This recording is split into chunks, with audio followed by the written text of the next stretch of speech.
Welcome to another Rowdy Thursday, ladies and gentlemen. That can mean one thing and one thing only. It is a brand new episode of A Worthy Addiction. Yeah. Ladies and gentlemen, a show like no other, hosted by none other than me and my rowdy brother right here. So I will not waste any time introducing him. Ladies and gentlemen, he is the man who puts the in explosive diarrhea. Ladies and gentlemen, my man, Unworthy Dynamite Collector. Thank you. And the main attraction, the star of the show, the host of the evening, the host with the most. He is the genie that you get when you rub a bottle of Dos Equis, Mr. Toy Addict 17. Thank you. And if you're watching this live or if you're watching this on a replay, muchos besos for you, my friend. Thank you for hanging out with us on this Thirsty Thursday. Yeah, and also watch live. We like it when you guys watch live. You should watch live more often. You should hang out with us. Interact with us in the chat. Tell us how you feel about us. How are we supposed to talk to you if you're not here? You know, right? This is not just our hangout. This is everybody's hangout. This is our time for us to get together. We have such a busy week. We're all, we're working men and we're working parents. If you don't have kids, and if you consider your fur baby your son or your daughter or your kids, you're a parent also. This is our time to get together. It's the day before Friday. It's Thursday. Thursday. You want to know a hot take about that whole fur baby thing? I know that you feel like your dog is a child for you. He is my son. I have always thought it's very weird for people to treat their animals like children, like actual children, like human beings, and to hold them at the level that you would hold a child of love and adoration and willing to sacrifice yourself for them. It's all very weird to me. I'm not an animal hater. I love animals. I do like animals a lot. Pigs. I love pigs, especially pan-seared on a sandwich with some eggs. I like dogs. I don't eat dogs. If you were waiting for that joke, I'm not going to make that joke. I don't eat dogs. No, I hope I've ate a pussy or two, or in my day, but no dogs. No. Well, I think it's I'm not an expert of I haven't wrote a theory on an essay. I don't know anything. I think personally for me, I think it's a life. It's a living animal. It's a creature. Oh, for sure. I understand loving your pet. I understand loving your pet, but for coddling and treating them like they're an actual human baby. And, they're like babies. Their minds. If your baby bites my leg or bites my ankle and I kick it away, you're like, how dare you kick my baby? Well, your fucking baby is biting me. Well, that's their way of kind of what do you want? For anybody that's asking, if your toddler bites me in the shin, I'm also gonna kick it. So I'll fucking kick your baby as well if it bites. What I'm trying to say is I don't like to be bit, I guess. They do like to play. That's their way of showing Shadow, right? Shadow likes to he likes to nibble. He doesn't bite. He does this thing where he slaps you with it, he taps you with his nose to kind of get your attention. He doesn't bite. He doesn't do the biting thing. But that's his way of kind of and then he does this cute thing where he sits up when I put my leg up. He sits up and he rests his head and he the shit out of your leg. He stares at me like this. He it's kind of he just stares and just glazes at me. And I'm like, I've been married for 12 years and my ex-wife never looked at me that way. There is something to that. I read one time, you wonder why men prefer their dogs over their wives sometimes. And if you put your wife and your dog in a trunk for 6 hours, only one of them are going to be happy to see you when you open the trunk. Well, you know what? Wow. Yeah, that's true. Well, you know what, too? The thing about animals, especially if a dog or a cat, especially me, my dog, it's an unconditional love. It's not a fake love that you get from them.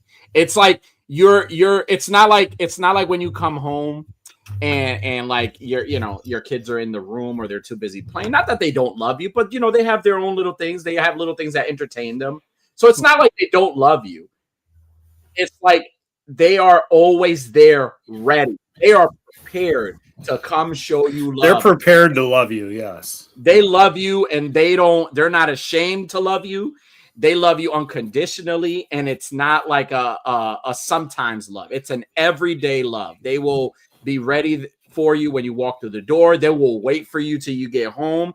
They will weep and cry when you walk away from them. They will feel sad when you feel. I've felt sad so many times, and Shadow walks up to me, and he feels that as he gets close to me. So dogs are fucking awesome. I love dogs. They're fucking amazing. I'm so happy I have Shadow like that. That's my son. I love him. That is my baby boy. And I will do I will fuck a bitch up for my dog. I will fuck a bitch up for my dog. Like, I don't play about my dog. I love him very, very much. I don't even like people talking bad about him. You know what I'm saying? I don't even like people talking bad about him. Yeah. I mean, it's just, well, as I was saying, it's just weird for me. Like, I understand loving your animals, but like people who put like their dogs in like little, like the baby carriers, you know, and carry them around. It's just fucking weird to me, is all. You know, I'm not yucking your yum if you're into that sort of thing. That's fine. For me, personally, I think it's a bit weird. I mean, I've thought about like buying little doggy bags and walking around. Sure you have. I'm sure you have. Yeah, I mean, you were thinking about buying a fucking bicycle with a basket in the front so he could ride it. You know what? That is not a bad idea. I totally forgot about that. That would be fucking amazing. Fucking amazing. Now, here's a question to you. Like, what if you could have an animal, right, as a pet, and let's say the animal is guaranteed, it could be any animal, and they do something to the animal where let's say the animal will not attack you, will not try to kill you, will not try to do anything to you, only to other people. It's your loyal pet. Yes, he is loyal to you. Which animal would you rather? Would you rock? Yeah, you know, my first instinct is something wild like a fucking gorilla, like a fucking big ass silverback gorilla. But like realistically, if I had a pet gorilla right now, I don't know where I would keep him in my house. So I'm gonna pretend that like money is no option because I can have any pet in the world, so must be money is no option to me, and I'd have a lot nicer place than I have now. And I would have a gorilla. I'd have a fucking silverback gorilla, big motherfucker, big mean motherfucker. And when 10 people try to jump me, they're gonna fucking think twice about this fucking. 100 men are gonna try to jump me, and this gorilla is gonna fucking make them think twice. Right. It's gonna finally answer the question: can 100 men beat a gorilla?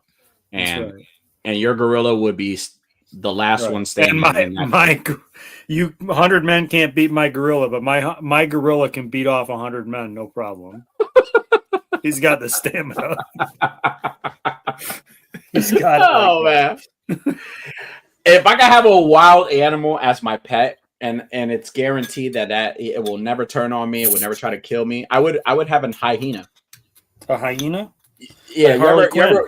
You ever watched the videos with like they're like the TikTok videos? I think they're AI, but they do like it's the guy making jokes and then the hyena laughs out of like any joke he says. Like I would. Yeah, I think that is AI. I've seen that, but I think that is AI. Yeah, I would definitely want a hyena just for those purposes. Like I want to say like the corniest fucking jokes and like it entertain me, but I run the risk of like being upset and it like starts laughing and then I'm like, motherfucker, I'm not. Yeah. It walks in while you're cranking one out and it starts laughing at you. Like, I didn't need this today.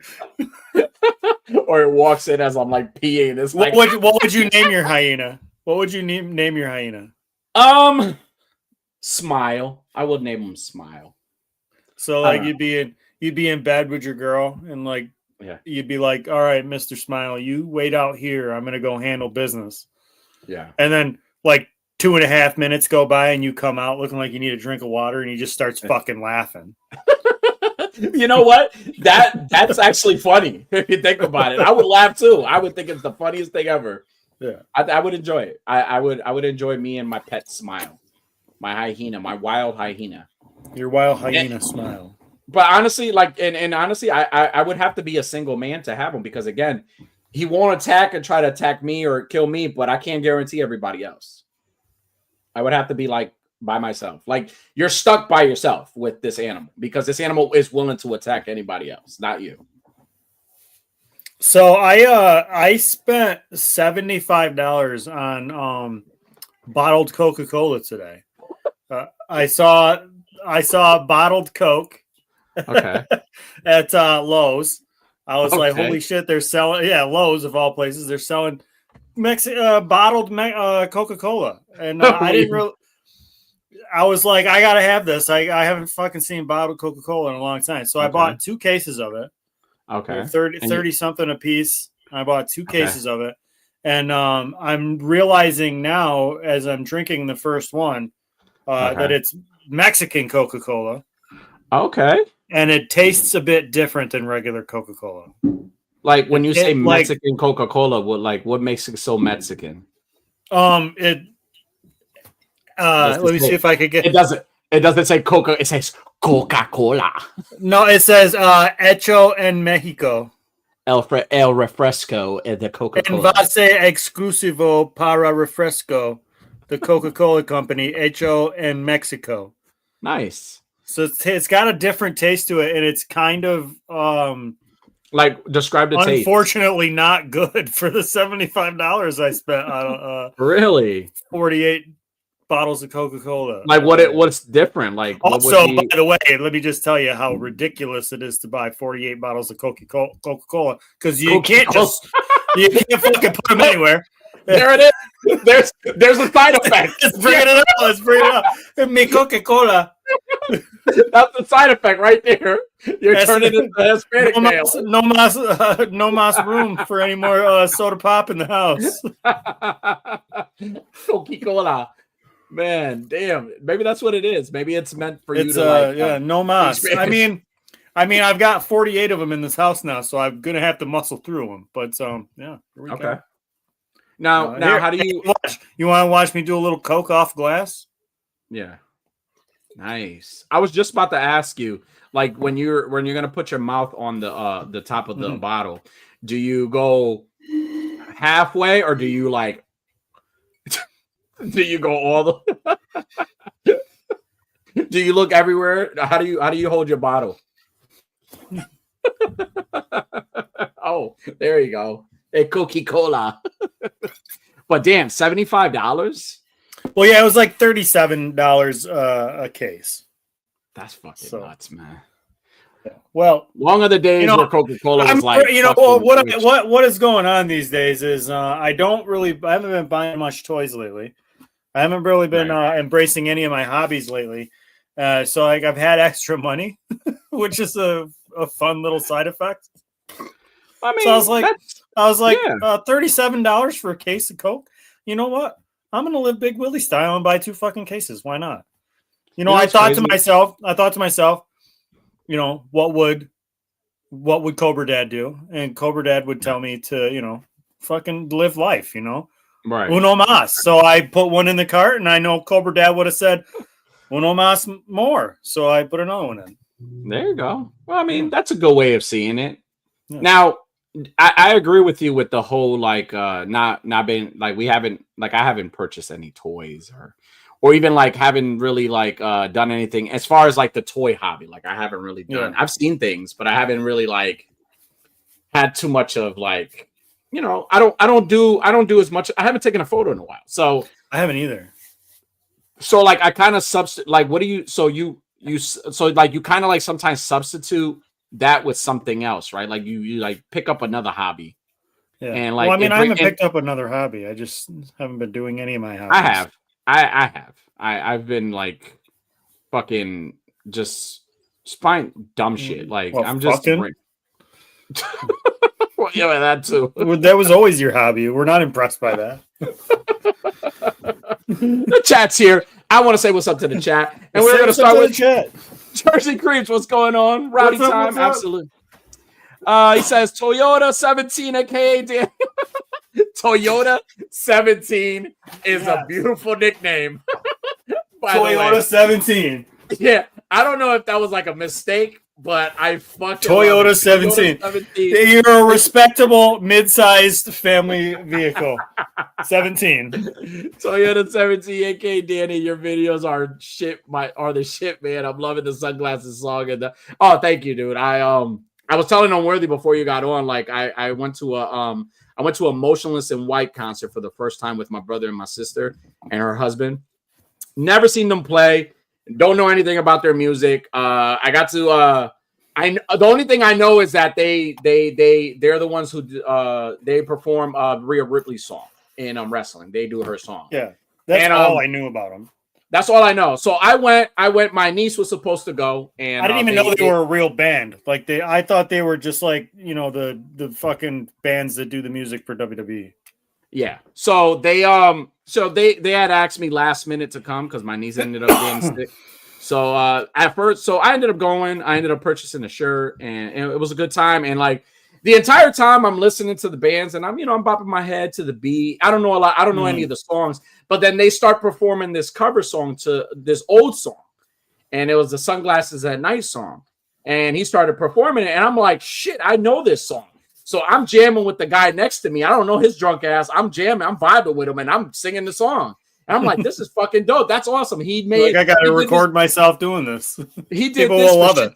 Right. He did this shit for shits and giggles. And lo and behold, man, that's a song. I didn't know the song was going to be on a new album. So, when the album dropped on the 17th, I killed the song. I listened to it like a billion times. I love their version, but also they also have other great songs. So I'm slowly becoming a fan because there's a lot of good songs. And I also purchased the sunglasses from Motionless in White. So they also have sunglasses dedicated to that cover song they did, which is fucking awesome. But yeah, it was great. But thank you for the when you pointed that out earlier when you showed me the glasses, I didn't even put that together that it's because you wear your sunglasses at night. I didn't even put that together. I do. It's if I could pick a theme song to my life or even to everything, I wear sunglasses all the time for no reason. You know who else rocks the sunglasses at night all the time and quite frankly pulls it off a lot better than you? Go ahead, Glaze. I want to hear Glaze. Vile Labs. All right.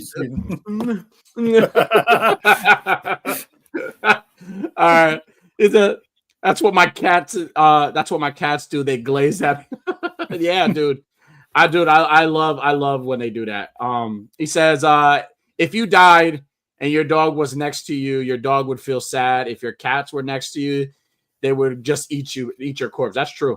Your dogs will after long enough too. The dogs will as well. Well, I'm glad that if I die next to Shadow, I know Shadow will be very well fed. Shadow will survive for a while.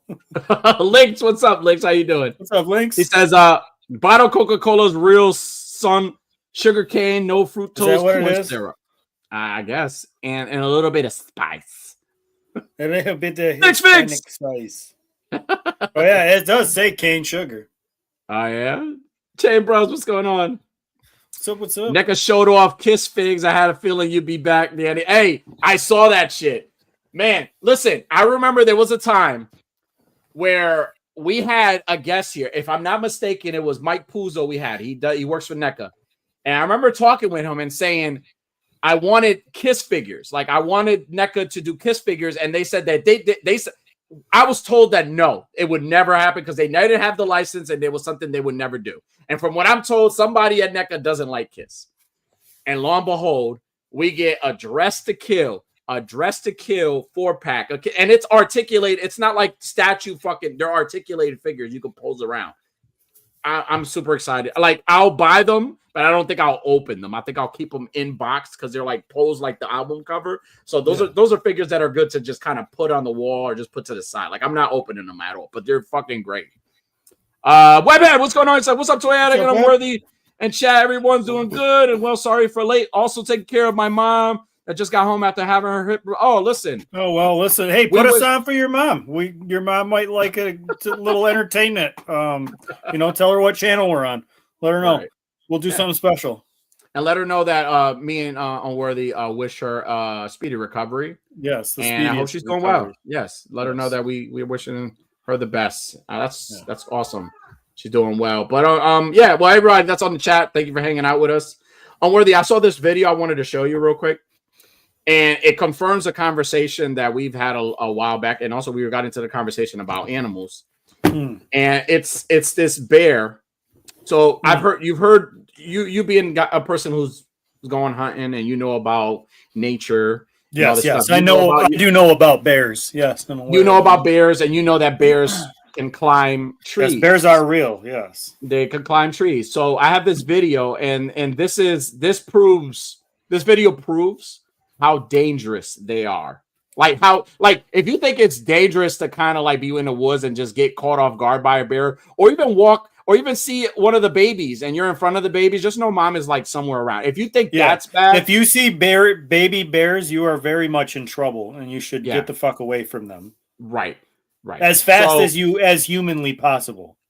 And let's say for example, you are someone who's so athletic and so strong that you could be in America's, what's that show, American Ninja, like where they do you know what I'm talking about? American Gladiator? Not Gladiator. That's where you're strong. American Ninja is where you can you're fast. Well, I mean, you have to be fucking strong to fucking glide through the but fucking there's not air. No, I know, but I'm saying there's difference. There's American Gladiator, you're tough, strong, can fight. American Ninja, you're tough and strong and agile. It's more emphasis on agile. All right. Well, you're agile. If you think you're an agile person and you could be on that show, and let's say you want to apply those moves to the woods with a fucking bear, a brown bear, joke's on fucking you. Watch this video. I'm on Highway 56. Are you calling about a bear? Yes. Yeah. Yes, it's on the power pole. Yeah, it's alive. Yes, just leave it be. Okay. And because I already called the Game and Fish, and they said there's nothing that they could do. They could go and shoot it, tranquilize it to get it down, but it's gonna end up, if they do that, then it's gonna fall and could hurt itself. So they told me that.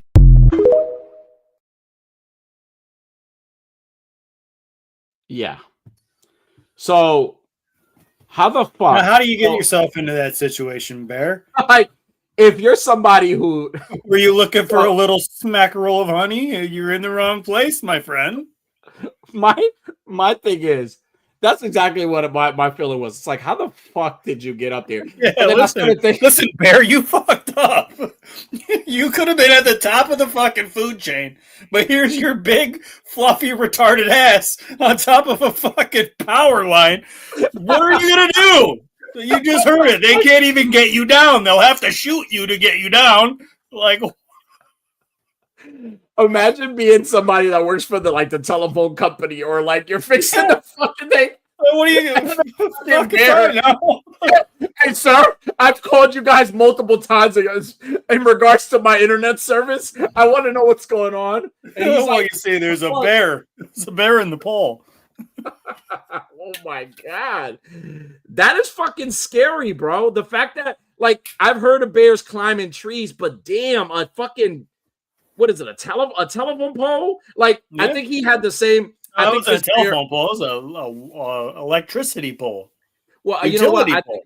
Right, a utility pole. This bear must have had the same motivation as the couple that climbed the fucking real life cocaine bear. Maybe he was protesting. I don't know. What was he protesting? He was protesting something, or maybe that was like peaceful protest at least. It was only peaceful unless somebody had to come get him down. They're gonna come get him down by shooting him. It's peaceful because he's fucking dead. Like, there's no way out of that. You're fucking dead. He's like slumped the whole time, and like you could kind of see the bear twitching a little bit, like he got electrocuted. It's I couldn't tell. It didn't look like it was dead. I'm on Highway 56. Are you calling about a bear? Yes. Yeah. Yes, it's on the power pole. Yeah, it's alive. Yes, just leave it be. Okay. Dude's like, it's alive. It's alive for now. If we come get it out of that fucking pole, it's not going to be alive. Like, how do you explain to your wife that you're going to be home late from work because you have to get a fucking bear down? Never going to believe you. Never going to believe you, honey. I got an internet cable emergency. There's a bear in the pole. Sure. What's the bear's name? Right, that you're the fucking mistress. That's fucking nuts, dude. That's crazy. Like I was scrolling on TikTok and I saw that, and I'm like, I thought I've seen it all. Like that right there blew me the fuck away. Like, how the fuck does a bear, out of all places, it's like such a rare sight. Like, and it's, I don't know, like then you need a tranquilizer. Like if you want to get it down, you could tranquilize it, but then if it falls, it's good as dead. It really fucking hurt. Yeah, there's no way of like, I mean, are we really gonna like use a helicopter to kind of save this bear? Yeah, like, I mean, realistically, how do you get it down? Realistically, you know what? I'd love to hear a real solution. This is the equivalent of this is the bear's equivalent of, remember when we were having a conversation about people getting bitten by sharks? Yeah, getting eaten up by sharks, and there's always somebody going, somebody help it. Well, what the fuck are we supposed to do? It's a shark. Like, right. This is the bear's equivalent. Like, the bears in the woods are watching, be like, somebody help get him down. What are we supposed to do? It is. And I always have the argument of like, when people when people are like, oh my God, they the shark, all these sharks, it's like, you're in the water. Like, what the fuck did you expect? You're in the shark's neighborhood.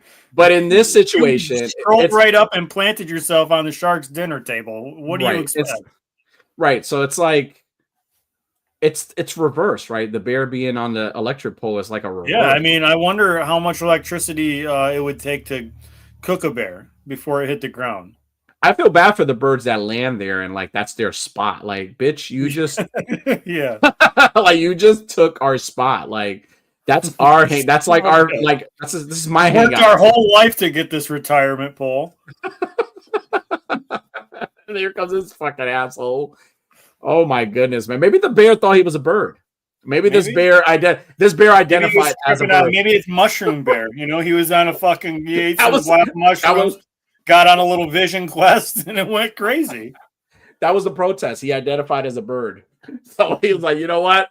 All my friends tell me I'm not a bird. I feel like a bird, and I'm going to show you I'm a bird. I'm going to climb this tree, this fucking pole, and I'm going to see if I can fly. I tell you what, I've never seen a bear while I'm hunting. I don't know what I would do if I saw a bear when I'm hunting, other than try to be as fucking quiet as quiet can be. Well, honestly, it just leaves me alone. I just hope that if I'm ever in the woods and there's electric poles, I hope I see a bear on an electric pole. What a fucking trail! I have a better chance. You would be like, fuck you. What are you gonna do? What are you gonna do? Come on down here and tell me. Come on. Fuck you, bear. Fuck you, bear. You big brown bitch. Fuck you. Come on down here and do something about it. That's exactly what I would do. Exactly what I would do. Fucking weird, bro. Like, I saw that video, man, and I was just like, oh my God, I can't wait to show you this. It's bananas. But Unworthy, it's Thursday, so not only it being Rowdy Thursday, but it's also the kickstart to San Diego Comic-Con started today. Oh my God. And, listen, I'm just gonna be all the way real with you. I am fucking sick and tired of San Diego Comic-Con already. I'm sick and tired of all the shit everybody is just posting and sharing the same fucking shit all day. No, of course. I don't have anything to post. The stories are fucking, everybody's story is the same. Every fucking group chat right now, that's all they're talking about. And it's fucking annoying as hell. You're such a grumpy old man. I am. Enjoy. All right. I mean, what do you want to talk about, SDCC, you fucking nerd? What do you want to talk about? It's a good time. It's not just. Well, I mean, if you're referring to toys, yeah, of course, a lot of people. I'm not going to talk about toys right now. I can tell you there's a lot of nice things coming out, but it's not guaranteed that I'm going to purchase any of that stuff, or maybe not maybe not all of it, maybe some of it that I may like. But I mean, I'm not like, oh my God, I need to have that. But I do like San Diego Comic-Con because only because it's like a lot of trailers start dropping. They start announcing a lot of panels in regards to movies that we're looking forward to, that we're going to be talking about tonight. There's a lot of movies, one in particular. We're going to talk to death about one movie. Yeah, one movie. So then, but also too, like for all the all the collectors, even comic people. Like if you collect comic books, like this is, you know, a lot of comic books, a lot of variant comic books. This is Comic-Con season. This is like the kickstart, the San Diego Comic-Con. Kind of, to me, it feels like that's the one that kicks it off. Like, and then it's Comic-Con season. Then New York Comic-Con is around the corner. And then we got all these conventions, and Legion's Con happens. It's just a lot of good shit happening, right? But again, for me per se, I love San Diego Comic-Con because, again, you get to see a lot of things, even things that you never thought possible that people were like companies are ever going to make, or even like trailers, like new trailers or announcements to like shows or movies and stuff like that. Like this is it right here, right? Like we either get right. So that's what makes me excited about it. And I do agree. You know, our friends who do toy reviews and do toy talks, and some of our buddies are actually down here now. Listen, buddies that do the shows, I'm excited to listen to them talk about. Vico, what's up, Vico? All the reveals. What's up, Vico? I'm excited to listen to all of our friends talk about the releases and all that. But man, that's all that's been on my fucking feed today. Yeah, it's expected. All of our friends, they're all collectors, toy photographers, and they're all like different kinds of stuff. So I can see the excitement. I have that excitement also because, again, there's a lot of things that I saw today that I was like, man, I want that. Man, I would love to have that.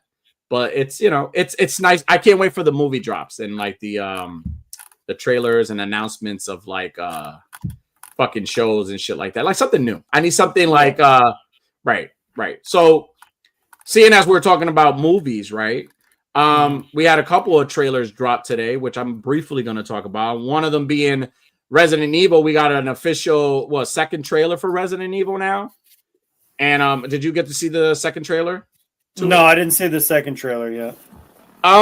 We got to see the first one here. I will say that I am very, very, very, very, very, very interested in watching this movie. It definitely is different than what is the trailer on Cinemark. Well, let me see here. It is on Cinemark. It is definitely something different than we've watched in the past with the all past Resident Evil movies. It has a lot of references to the game if you really pay attention to the trailer. But also too, like it's just the creepiness of it. It's just like a different take on it because, again, the movie takes place the same day. I believe they were saying the same day part 2, Resident Evil 2 was happening in Raccoon City. So this young man is he's one of those he's the one that like transports like organs and shit to the hospitals. So they, you know, in the trailer they show him going, he's dropping off something at an organ or something, a heart or something at the hospital, and then he's given another job and he's saying, "Oh, I can't do this. You know, I'm kind of done." It was like, "Oh, well, they pay double," and so he takes the job, and then it rolls into like him driving, and he's on the phone with his girlfriend, and he's saying, and she's like upset with him because they have to talk, and like I think they're like on the verge of breaking up, and she's saying she's gonna go stay with one of her friends, and he says, "No, I'm working. You know, this is a gig. We can talk about this. Please don't go." So he ends up hitting something, and then everything goes to shit. Like, you know, you start seeing these clips of like, there's this one scene in the trailer where it's like he's like in this house. It's abandoned, like it's a house with no one in it, and like he's loading up the shotgun, and then he looks outside. He finds something, and I don't know what he finds, but he looks outside the window, and like it is this big old, like it's a just big mountain of snow. And then all of a sudden you see someone standing, like it's somebody running, like a woman or somebody running from the end of where the woods are, like towards the house. And he's like trying to like scurry. You got to watch the trailer. It's fucking great. Yeah, well, I think I got the trailer. Hold on a second. Let's present the screen here. Let's present it. Let's do it. I think I got it. Vico, what do you mean? What were you excited about? San Diego? I think this one right here? Yeah, I think so. Let's see.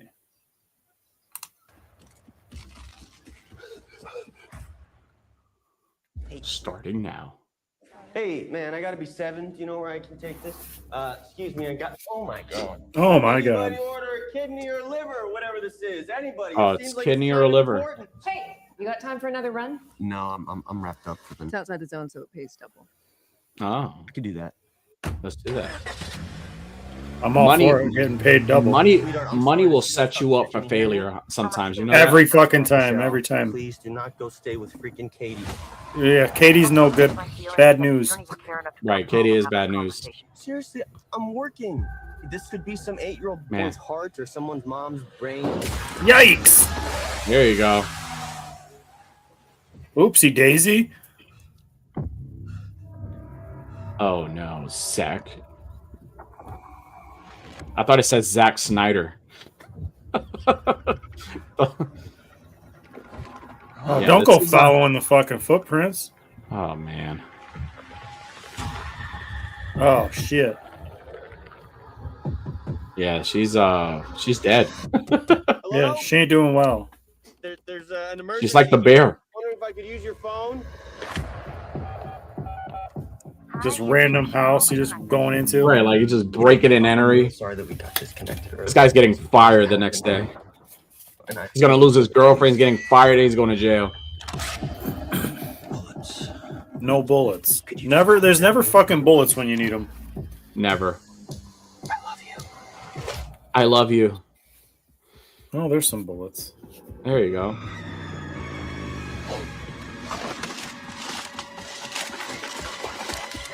Is that the bitch he hit? I guess. Damn, she's quick for being dead. Yeah. Transpired in a matter of hours. She's fucking wicked fast for dead people. Right. Right.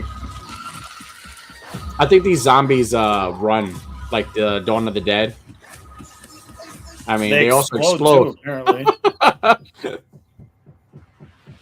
Yeah. Where was it going again? Raccoon City General. Oh, you never go to Raccoon City.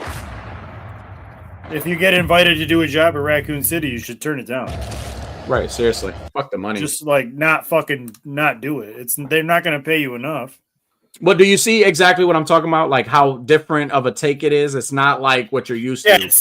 I actually had to remind myself halfway through that this is based on Resident Evil. Right.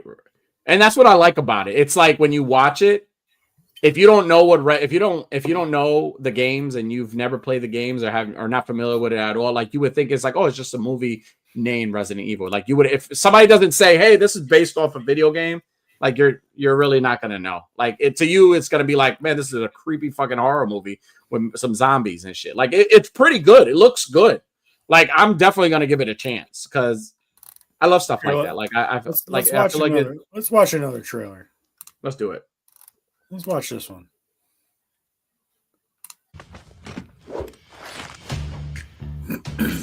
I love a good fucking Wile E. Coyote.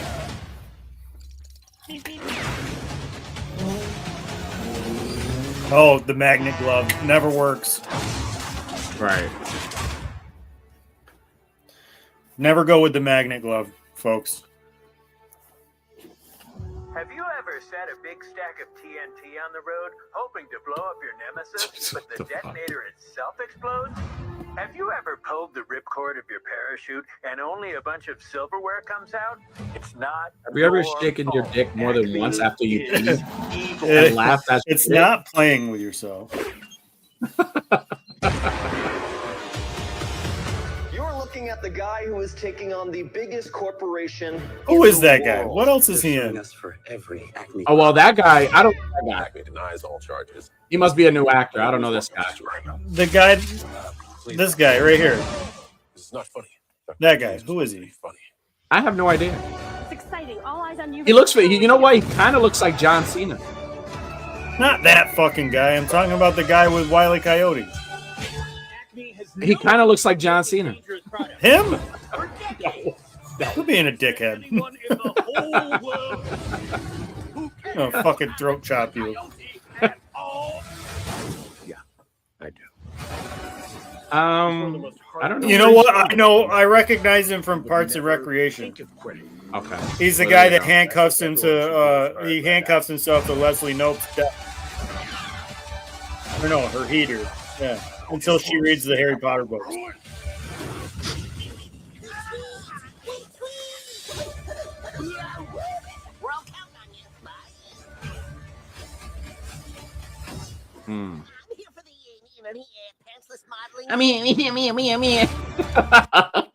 All right, so here that gives me a good question.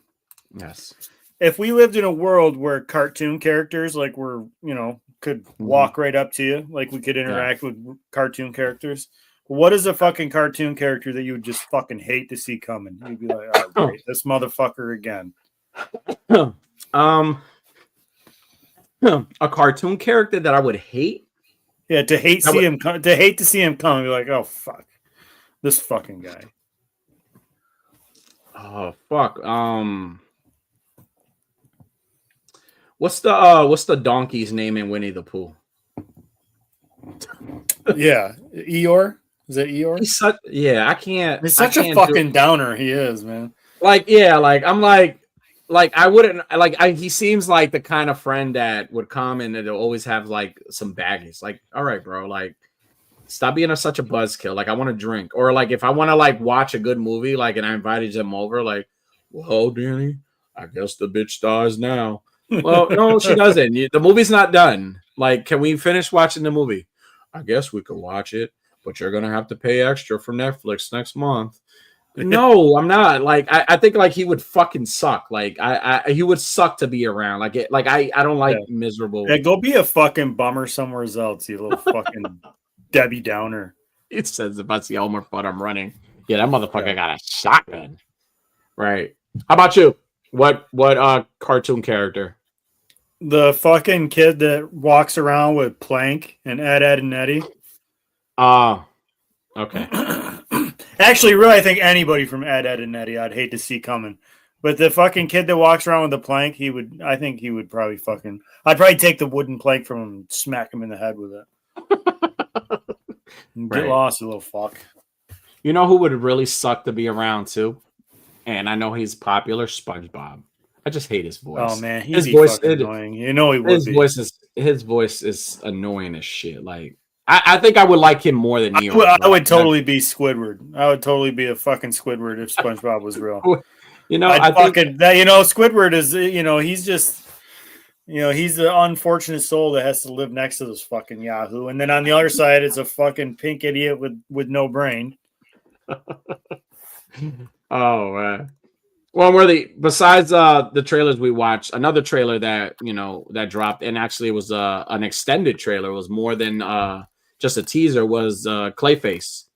Yeah, they dropped Clayface trailer, and I agree. It looks really, really, really fucking good. Now, this is a story following Matt Hagen's Clayface, right? Not the original from the comics, right? It's the Matt Hagen from the comics, but I know more through the animated series. Like I know more through that. So it's following his story. The actor who was involved, he was a big popular actor who was involved with the wrong kind of people. They all betrayed him. They disfigured his face. He's trying to find a way to get that beauty back. He's probably not getting any deals, anything. So he feels like his career's over. He takes this medicine, this experimental thing, and it turns his face. He thinks he's healed, and unfortunately, his face is like his body is like clay. Like it's like you can't, like you can turn his face into anybody, but like it has side effects, right? That make him so watching the trailer, my first instinct was like I thought they were going to try to keep it all more reality based. Yeah, and no magic, no mutation type shit. Right. This is very not. This is very not a reality based villain, Right. It's a villain but you know what though? It's a villain who you almost kind of feel bad for. You almost feel bad for him. And I mean there's plenty of instances where Clayface is not a bad guy. Like he's not a good guy. He's an anti-hero, but like he does things he's not just doing bad things, But it's also a good it's good how it works, right? It works so well in the kind of like in the kind of film this is supposed to be. It's supposed to be a body horror type film, a DC film. So it works so well where you don't have to necessarily like if they don't. I don't know from what I'm reading, they're gonna show him become the Clayface that we know. Right? So this Because is going to be a movie, not a series. No, this is a movie. And this movie takes place in the universe of where Superman and Supergirl are, and it's not Matt Reeves. Oh, so this isn't. Oh, okay. So this isn't Matt Reeves' universe. This right. So this is the metahuman. So it's metahuman. I thought this was like Pattinson universe. No. This is, okay. Then that makes all the sense in the world for me. Then that's all I need. It makes, but also too, it makes either way they could have, if they wanted to, they could have because when I first saw the trailer, I thought, okay, this is for the Pattinson universe, and it could work because you don't necessarily have to make it. I don't think it could work. I don't think this could work as the. That's why I was, not really convinced. I don't think this could work for the Pattinson universe because it's supposed to be more reality based. Greatest detective stuff, not superhero stuff. But if I'm not mistaken, when Clayface was first introduced, it was somebody with like a mutilated face. It wasn't somebody who kind of mutated into the monster years. That was later. Like when he first was introduced. I truthfully don't remember. Right. So origin.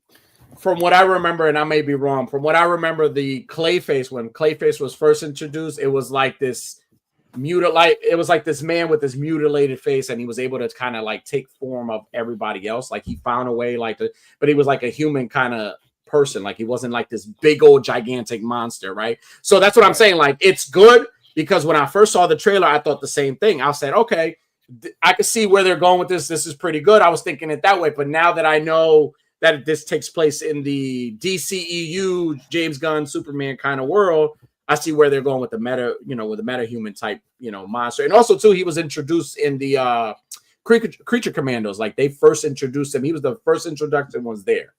And he's the big old monster that he is. So, I'm hoping that we get to see that, and I think we will see that version of Clayface. But I also feel like had they did their own Clayface, maybe they will at some point. Maybe they'll do like the original Clayface. I can't remember his fucking name. It's something Carlo. Basel Carlo, some shit like that. I remember his name being something like that. Yeah, I don't remember. But if they do, I think for the Matt Reeves, they like to take when they take like villains like this, they kind of like make them, they kind of humanize them to make them, and I can see them making like to make it more like realistic. Right. So Vico says, "Are you a Team Coyote, Team Roadrunner kind of guy?" I'm Team Coyote guy all the way. Yeah, I can relate to him. I also fail at a lot. So, but I'm excited. I'm definitely excited for fucking Clayface. Clayface looks really, really good. Just like Resident Evil, I love the different take on it, and it's exciting to see a character that we don't get to see as much, right? Like they take these characters and like they, make them, they give them the kind of their spotlight to kind of show. Like it makes me excited for like a Scarecrow movie. If they wanted to do a Scarecrow horror movie, like I would be so fucking down for that. Like I like think Scarecrow would be a great fucking horror movie. Scarecrow would be fucking amazing. Great. I think Jonathan Crane fucking movie would be awesome. So I definitely would watch something like that. So it's exciting. It's exciting to see something like that. It kind of gives me absolute Batman feels like, because and that's what I mean. Like if they did a Scarecrow, like I need the inspiration to come from absolute Batman. I want that version of Scarecrow. Like he's just like a guy with like buttons sewn onto his eyes, and he's just a fucking asshole. Like he's so bad. Like he makes you do bad shit to people. Like in a way, like instead of like gas, but like gives you that fear, but then you end up doing something really stupid. Like it's weird. Like I think the regular Scarecrow does that anyways, but it's great. Other than that, Unworthy, we have a trailer, but there's just one trailer that me and you want to talk about more importantly. And yeah. So what are you? Is that what you said? We have a trailer. Is that what you want me to put on? You want me to put on that? Yeah, hell yeah, put that trailer on. Yeah, absolutely. Okay. Yes. And while he's getting that trailer, for your pull list, I always this is our new segment, which is what are you reading right now? And a lot of great things come out this week. I was able to purchase some comic books. Superman has the 1100 issue. Fucking shit froze. Hold on a second. A milestone comic right now. Superman is at 1100. So I definitely picked this up. I haven't read it. super excited to read it. I had to pick up this issue because it is a milestone issue. And yeah, I'm excited to read it. Superman's been around for a long time, so that's one issue you can pick up today. The variant covers. Another comic that I've been reading. 1,100 issues. Holy shit! Comics, bro. That's crazy. Universal Monsters: Blood of the Wolfman. I definitely picked up issue 1. Issue 2 came out this Wednesday, so I gotta read both issues. And yeah, I'm excited to read this. I'm low key like a Wolfman fan. Like I feel like, I mean, kind of. I love Dracula. I love Frankenstein, but I have a soft spot for the Wolfman. I love, and then now that we get in the Wolfman movie with Ager, the one that did Nosferatu, like I'm excited to watch that. So this is another book that if you read comics, this is another book you can pick up. Now, currently, right now, I'm reading Everything is Dead, Dying. Awesome fucking book. It takes place in basically a zombie apocalypse type of world. It's like the story is about this man, this gay man who, you know, he talks about his life growing up. He ends up marrying this other guy, and then they end up kind of having a surrogate, and they're raising this daughter. And he talks about his routines in the morning, how he does everything. To make a long story short, his husband and his daughter both get infected with the zombie virus, and there are zombies. The only thing is that he's immune to it. He gets scratched, bit, and he doesn't turn. Everybody in town is turned into it, but there are also survivors around that he hasn't seen. So, but he continues to live his life normal when it's not normal. Like he still does the same routines. He feeds them. He talks to them. He goes to his neighbors. Still goes to clock in at work. He talks to, like, he does his farm duties. Like his animals are dead. He still takes care of the animals. He goes visit his the woman who basically donated, like, to give their baby to them, and she's a zombie. Like it shows parts of where, like, they were alive, but then it also shows parts of where they're not. Like he's like trying to live a normal life when he can't. So what ends up happening is he ends up running into some survivors who notice that this guy's fucking bugged out. You're living in you're trying to live a normal life, and your spouse and your baby, they're both zombies, and they can't kill you, but they can kill us. So we're not going to let that. So we're going to try to kill them. But he's trying to prevent that because he wants to keep his life. But, it's a great book. It's a great book. And I highly recommend it on Worthy. Like if you ever, I might have to check that out. Yeah, it's really, really fucking good. Like I haven't finished it yet. I'm at the part where like he's trying to get away from the kind of the survivor. There's other survivors that are trying to like look for help or trying to help people, and he's like telling them, no, leave me alone, leave my family alone. He's trying to like keep a normal life, but it is not a normal life anymore. Like it's fucking crazy. Everybody's zombies. Right. It's pretty dope. So he says Night Terrors DC Universe, a Dead Man and Justice League crossover thing. Night Terrors is really good. I read that crossover. That's a good crossover. That is a crossover. That is good. All right, Worthy, you got it for us? Yeah, so I've been reading, I finished this book last week. It's called It Came from Neverlands by Cynthia Palaio. It's it's like a horror retelling of Peter Pan and Neverland. Nice. And it's not what you would think. Peter Pan isn't the good guy. He's the bad guy. It's quite good. It's like set in 1914. It's set like as if it's right after Wendy Darling comes home, from Neverland the first time. She's become an adult. She works at the orphanage. It's very good. I highly suggest checking it out. If you like spooky, scary stories, plus if you like the classics, like did you ever read Pride and Prejudice and Zombies? I watched the movie. And then the book is really good. And then like Abraham Lincoln Vampire Slayer, really good. The Undead Land of Oz, really good. If you like that sort of stuff, you'll like this. And I picked this up. I haven't started this yet. It's called Dragon Teeth by Michael Crichton. It's like a 1870s Western book involving paleontologists and scientists and stuff. It's not like... It's not bad. Vico says The Good Werewolf, Lonesome Days, Savage Nights is an amazing book from TKO. Okay. Yeah, let us know. Listen, in the comments, if you're here, let us know what you're reading today. Yeah. What are you reading right now? Yeah, and I've been listening to an audiobook while I'm working too, because I haven't been able to. It's weird. There's this book called God's Junk Drawer. And it was out, the audiobook was out, but I had when I ordered the book, the physical book, it was pre-order. Okay. The physical book hasn't come out yet, but the audiobook is already out. And it's like a full cast production of the audiobook. So I've been listening to that until November when the physical copy can come out.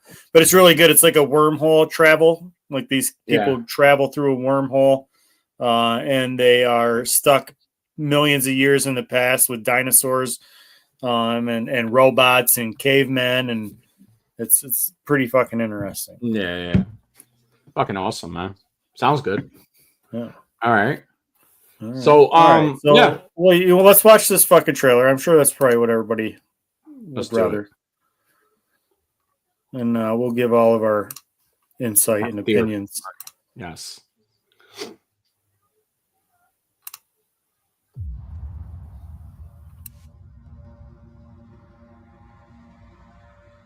Something's coming. It's me. Pull harder. Something we may not be able to deter. Before pull is done, we should be faced with an unthinkable decision. Now I gotta stop it right there because I want to point out, they fucking really let Robert Downey Jr. go and just create his own fucking accent for Latveria. Right. And it's a fictional country.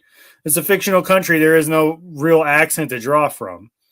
So I really like that they were able to just let him do his own fucking thing. It reminds me of like Bane. Remember how Tom Hardy, his name? Tom Hardy was saying like he decided like he just made up his own gypsy type accent where he just kind of smashes all these fucking accents together.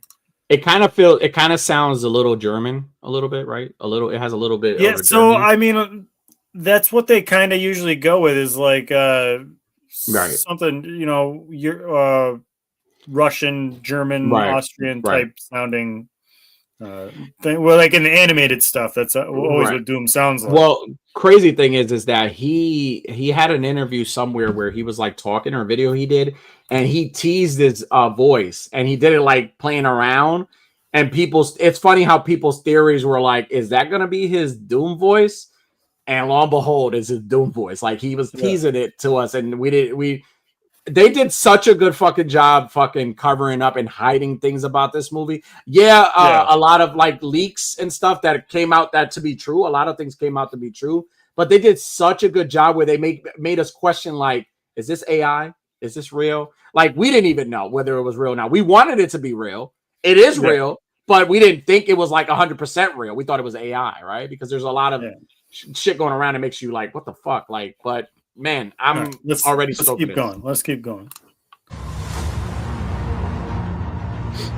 Marvel Studios. I've fought with many warriors in my time. Though far stronger. I fought with a lot of warriors, and you guys are all pussies in comparison. They died. Basically, that's what he said. They died facing enemies. And the Avatar crossover was not expected. Right. Than this one.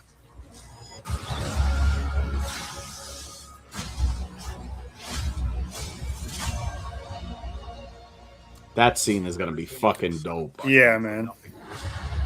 If we do not stand together, put aside your petty squabbles. This is gonna be good too. Yeah. I want to wrestle with Florence Pugh. If you return,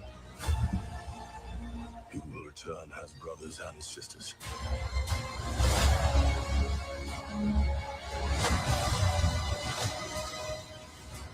But mark my words.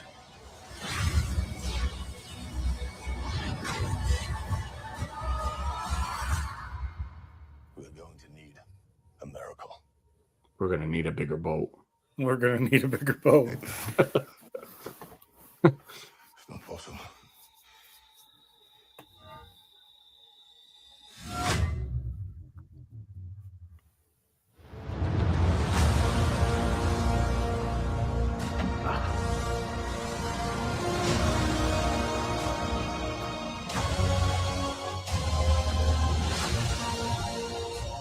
Are you going to see this in Infinity Vision?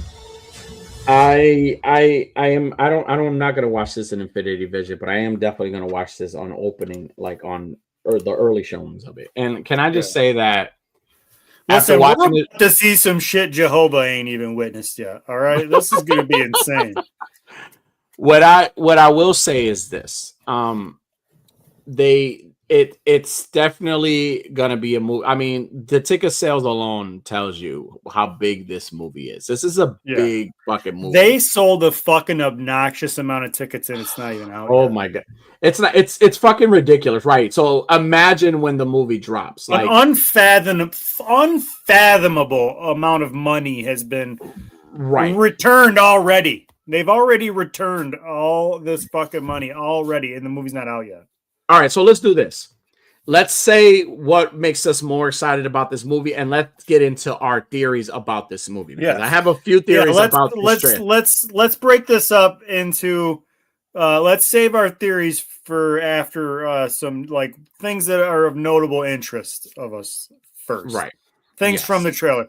The Shang-Chi and Gambit fight is going to be fucking nuts. That's going to be the fight of the movie. So it's going to be like. Right, it's gonna be like the MVP of fights in the movie, in my opinion. I didn't know that I needed to see Gambit and Shang-Chi have a live action fight. I never would have thought that was something I needed to see. But that little teaser clip of them, sparring that little bit, insane. Yeah. It looked insane. Exactly. The whole the whole having Thor. Like the whole Thor kind of like talking to everybody in that speech he's saying, he's like, I fought with a bunch of warriors. Like I love the speech, but in a way I'm like, is he he's not very good at a pep talk. He's not very good at pep talking. He's not like Captain making me feel better, big guy. No, he's not a Steve Rogers when it comes to like pep talk. Steve Rogers would have made you feel like if me and you were in the Avengers, right? And we were like new recruits, right?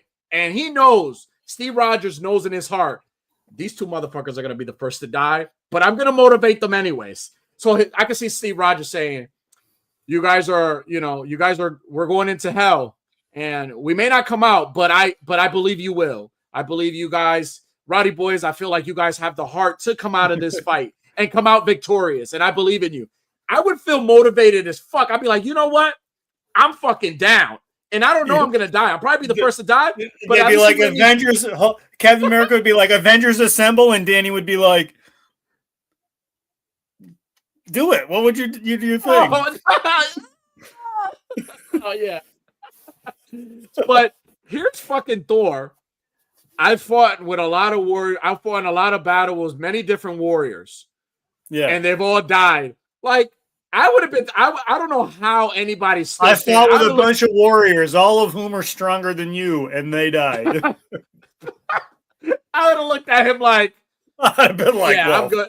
Wait, I didn't sign up to die. Now, like, yeah, listen, I don't have as much power as anybody else here. What is your power, Danny? I don't know. I fucking sit like a panda, and I don't remember. That's what I do. What was mine? Mine was the cock, and I jumped and I did a flying kick and went cock. Like, what the fuck? Thor's speech did not hit. I hope it's better. I hope it's an extended version where I gotta feel a little motivation. Like, that's not how you get your team ready for battle. You don't tell them, hey, I fought next to some strong, manly, powerful fucking people. Now I gotta settle for you fucking guys. And let me tell you, Doom is going to dog walk the shit. And every one of those movie, in this movie, the good guys are not gonna win at the end. Dude, when I tell you that this is not Thor, this is not Earth's Mightiest Warriors. This is like this is Thor and the B team. Thor? This is Thor and this is the bench war.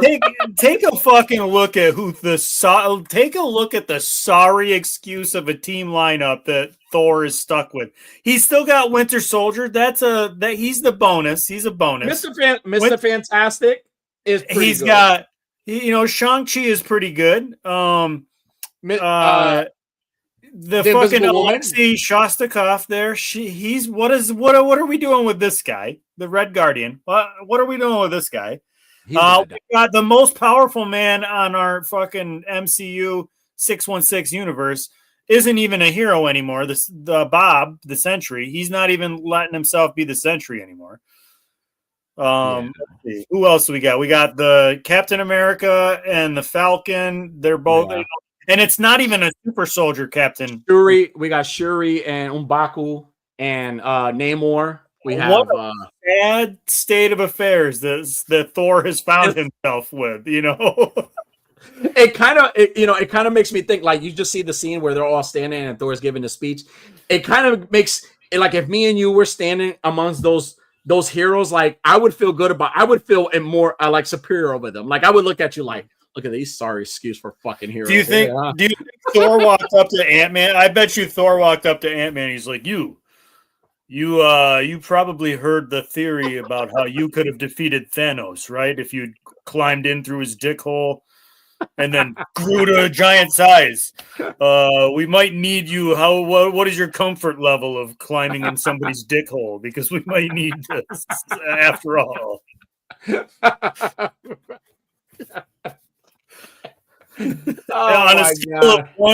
On a scale of I don't want to climb into somebody's dick hole and I would really like to climb into somebody's dick hole, where are you about climbing into Dr. Doom's dick hole? Then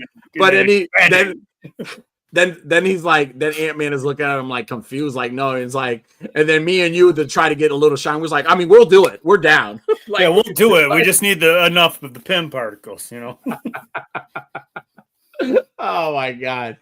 No, I mean they have some. I mean, like I said, Miss Invisible Woman she's powerful as fuck. But even with her, I feel like I like the little tease of Namor and Invisible Woman, fighting a little bit there. Right. And you kind of see the way that Namor is looking at her. Like, man, I wish I had one of you on my Earth. Right. It's gonna be I don't know, man. Like now who before we get into theories, who did you see in the trailer that you were the most excited to see? Either a returning character or the first time you've seen them in a long time, or somebody you weren't expecting. I wasn't expecting Ant-Man because I didn't think he was revealed. I thought he wasn't. I don't think he was revealed when they did that whole fucking thing with the chairs. Honestly, I feel like Doom. Like I'm excited to see Doom, and I was expecting to see him. Like I'm really more excited to see Doom. Like this is the movie that I'm like. It's kind of like Infinity War for me. Like I'm rooting for the bad guy. Like I'm really rooting for the bad guy here, and I feel like it's not just like we'll get into that, but I'm rooting for I'm excited to see the bad guy. I don't know. Everybody else is kind of like. I like to see Thor. I kind of geeked out a little bit with the with this part right here with Cyclops coming out, with the fucking visor lighting up. Right. I'm a Cyclops stan, so I was happy to see that. Right. I was happy to see Loki. Right. All right. Well, I don't think we can put it off all night. Let's fucking get into some theories. We'll try to do this gentlemanly and go back and forth, take turns on some theories and feel each other out. You want to rock, paper, scissors? He goes first. Let's do it. Ready? All right. You shoot, rock, paper, scissors, and then shoot. Okay. Rock, paper, scissors, shoot. Yeah, you fucking did it already. You just go ahead. Go first. No, we can do it. All right. So you go first. First theory. My first theory is that scene in the end where you hear the voice. That's the first one where you hear the voice saying, "Hey, pal." It doesn't sound like Steve Rogers. I feel like that scene, they put that little voiceover there, but that's a different scene. I feel like that's a scene where either Thor or one of the good guys is going to unmask Doom, and Doom has realized that he's a variant. Doom has realized that in that Earth there was Tony Stark who looked just like him, so he's going to utilize and he's gonna play into that emotion. I said this when they announced the Doom movie. When they announced this movie, I said that Doom is going to use the fact that he looks like Tony Stark, and he's gonna play into emotions. He's gonna play, and the biggest person, the biggest come up, the biggest character that's gonna have the biggest climactic the hardest showdown, time. the hardest time, but also the biggest climatic showdown. And I might be wrong, and I hope I'm right. Is Spider-Man, because he's not even in this movie though. He's not even in this movie, but I feel like it's leading up to that. It's leading up to this again. I don't know what the Spider-Man movie is going to hold, but I feel like Doom is going to utilize that. That's going to be the reveal. We all know that is Robert Downey Jr. playing Doom, but these characters don't know this is this person. Right. They don't know this. See, I've been of the thought that that's going to have to go either one of two ways. They're either going to have to not have him unmasked so they don't have to do anything with that. Right. And I almost feel like that's the preferable route. I feel like I would prefer they don't even take the mask off of Doom, because you don't ever see Doom without the mask anyway. No. So I would prefer that they don't take the mask off of him. Right. And we can all, as fans, just appreciate the range that Robert Downey Jr. has of being able to play such a good hero and such a bad villain. Right. And I think I believe that's the aim that I hope I agree with you. I hope so. I don't want to see his mask off of him once. No, because it has to be separated. It can't be. And if that's the thing though, is if they do take the mask of it, they have mask off of him, they have to address that. They have to tell us, they have to give us an exact reason of how he is a variant of Tony Stark, or they have to tell us that Tony Stark was a variant of Victor Von Doom, because it could be the other way around. It could be that you know how the whole anchor being thing works, where the death of one person in your universe, it's Wolverine in the X-Men universe. When that person dies, it signals the ending of that universe. Tony Stark could be our anchor being, and now Doom is a variant, or Tony Stark was a variant of Doom, and that's why now our world is becoming, part of the incursion. Right. But also too, like I would also entertain, and I don't know if this is something that would happen. I would also entertain the fact that, because again, Marvel could do whatever they want to do with these movies. They don't have to stay true to the books. They don't have to they can do whatever the fuck they want. They want to give you a good movie that's going to pull on your feelings, right? Right. What if, and I'm just saying, this is a what if, because this is just a theory, right? It's not true. What if they decided to say, okay, this is Doom. We're going to let him play Doom. We're not going to show his face. But when we show his face, in your head, in your theories, and you've been theorizing before this movie came out, you kept saying that this Robert Downey Jr. version of Doom is a variant. This is not Tony Stark. But what if is Tony Stark? What if Tony Stark is Doom? I wouldn't like that. I mean, I wouldn't like that at all. It's something that honestly, it would definitely be the biggest curveball in all the MCU. It would be the biggest curveball, because in as viewers and as fans of the movies, right? We're going into this movie assuming that this is not Tony Stark. This is not Tony Stark. This is a variant of Tony Stark.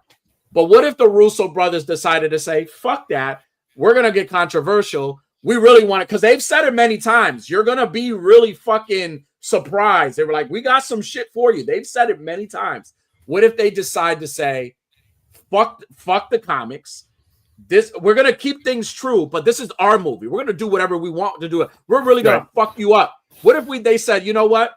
What if it's not? What if it's like Tony Stark decided to be that? Because again, it kind of leads into go back into Age of Ultron. Remember that scene where Wanda fucked with his head and he saw everybody dead, and he said, who did this? Like, you did this. So it's like, what if? Right? Like literally what if? And then you got the what if that also plays into the whole like MCU also, because it's a part of the MCU. So it's what if this is part of a what if story also? Like, what if like the what if because again, this is our universes coming in together. What if this is Tony Stark? Yeah, he may be from another work, but this is Tony Stark. But Tony Stark is Doom. He is Doom. And this is what I'm saying. I don't think I wouldn't like that at all. I wouldn't like that at all. I personally, like that's honestly that's where that's the crazy. So your first theory is that the hey pal, the scene that's not that he's actually your theory is that he's actually talking to Dr. Doom. I think this is a different scene. They just added the audio to that because it makes it seem like it's them, but it's not them talking. It sounded more like Tony Stark than it did Steve Rogers. It didn't sound. I've never heard Steve Rogers it doesn't sound like something Steve Rogers would say. Hey pal, it doesn't sound like something he would say. Yeah. So for my first theory, I'm gonna stay right with that same theme too, or that same scene too. Right. I think this Captain America, the Thor lets go of the hammer and he holds it. I don't think that's our Captain America. I don't think that's 616. I don't think that's our Captain America. Right. I think that's a variant. I think that Dr. Doom is going to have people working with him. And I think this Steve Rogers is going to be, it could be like the Hydra Cap. And, how would Hydra, and the only reason I say is how could a Hydra Cap hold the hammer, Thor's hammer? Well, in the comics, Hydra Cap had a fucking Mjolnir because Dr. Doom used his magic to overwrite the Odin enchantment so that Hydra Cap was the only one that could wield it. Right. I don't think this is. And remember the first trailer that we saw, the first teaser we saw, where Steve gets off the motorcycle, and he's holding his baby. He didn't have the long hair. He didn't have the beard. Right. And I think the part where we saw Loki in this trailer,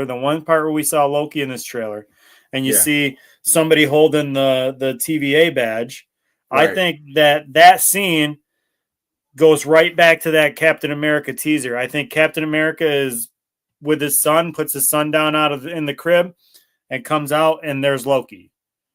And Loki's there to let him know, listen, you fucked up the timeline pretty bad by going with what you guys did. I'm not going to say that I'm not going to disagree with it, but now that you're here back in time with Peggy, all of your people, all the people that you love from the future, they're all about to die very horribly because of what happened, because of you going and meddling with time. So you can either stay here and live out the rest of your life as an old man with Peggy, knowing that all of your friends are going to die horribly, or you can come back with me and, try to set things right. That makes sense. So, but I think Doom is also counting on people needing their Captain America, so he's got his own fucking Captain America in his back pocket. Right. I agree, and I think also too that I also think that scene within that scene where he's like, it's not possible, where he takes, because he reveals that that's not him. So, but he still has the power to wield the hammer, right? So, I don't know if you've seen the poster. Also, the poster also has of the big tapestry thing. Right. If you look at the poster, it has the woman and the child. I'm assuming that's representing the Invisible Woman and her son. And her. And I don't think so. I think that's Victor Von Doom's mom and him. Well, that's always the lady that he's always been trying to impress the most. His mom died, and he's trying to get her. Bring her back, basically. But there's also that photo, that drawn photo, Robert Downey Jr. posted with him, and he crosses out the Avengers. He crosses out, and it's him and a child, and it says "World's Greatest Dad." Did you see that one? Love my Doom Dad. Yeah, love my Doom Dad. So again, he went to go visit. When remember at the end of Fantastic Four, he was there with Mr. Fantastic's son. He was there with him. So. That's my theory, that's who that represents. But then if you look on the side, you can see an image of somebody snapping. That's Tony Stark. Like I said, I feel like we could do an entire episode just breaking down what was in that poster. Right. That poster was something fucking special too. I feel and this is the beautiful thing about the Russo brothers, man, that they take these comic book movies and they make us do exactly what we're doing right now, where we're putting our own theories into what's going to happen is whether we're right or wrong, right? Sometimes we're right, sometimes we're wrong. But I really, really feel, and I've been saying this the day they announced the movie and the day they announced Robert Downey Jr. playing Dr. Doom, they're going to utilize a lot. I agree with you. I really hope they don't unmask him. And if they do unmask him, it has to be in a scene. It has to be a scene where it matters. Like, it has to be a scene that matters. It has to be a scene, like, it has to be somebody close to him, like Pepper Potts, a scene with her, or somebody like Happy, like him, or somebody like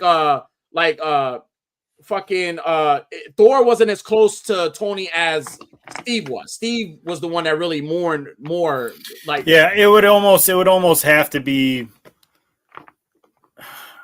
Yeah, it would have to be somebody special. I think the biggest one has to be, and I think they may not do it in this movie. They may do it in the next one, the Secret Wars movie. But the biggest climax, the biggest reveal has to be with Tom Holland's Spider-Man. It has to be with him because he's so maybe for this movie they should just not unmask him at all. Have him not fucking, No, not even pull that string. Says I heard that they said that the Doctor Doom, they at the end of the Fantastic Four movie was actually a woman because the new female Doctor Doom suit is shown at the Comic-Con. So those are Doom witches. I have a whole fucking theory for the Doom witches, and there